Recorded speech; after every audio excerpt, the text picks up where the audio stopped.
Last year in June 2022, we saw inflation at an all-time high at 8.13%. This year, according to recent data in March, we are now seeing inflation at 4.4%. But more importantly, what we just heard a few days ago is inflation is at 3.4%.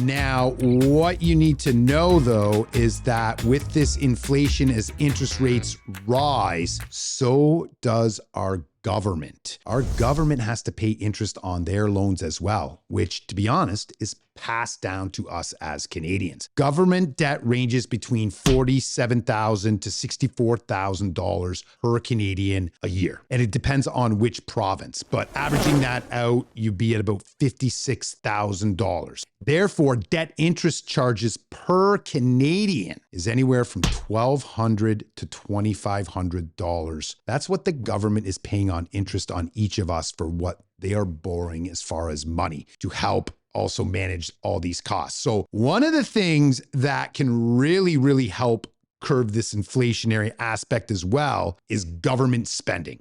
And I think that's what they're going to really focus on to kind of carry us home throughout this next year. Over 2022, 2023, the government will be paying about $68.6 billion in interest, okay? This inflation affects us not just in what we're paying in interest payments ourselves on our houses, on our lines of credit, on our credit cards. This also affects us as far as what our tax dollars go to as well. Getting inflation under control will likely not take place until the end of 2024. So this job market, good luck. And with that, job market is still very slow. There's signs of that cooling still, and it will take a little bit of time, and they're anticipating to the tail end of 2024 that the job market will be booming. Looking at the economy, growth will still be very slow, especially for 2023 going into 2024. By the tail end of 2024, they're predicting growth to be a little stronger, and into 2025, it should be moving along quite well. That is due to these interest rates being risen, has definitely pushed down the inflation numbers. There's still some work to do, but they're going to definitely keep on watching that. September, another interest rate hike potential, but as of July, I'm feeling confident, cautiously optimistic nothing will happen. I just found it very interesting on what we as Canadians are paying as far as interest on our Canadian debt. To counter inflation, the government raises interest rates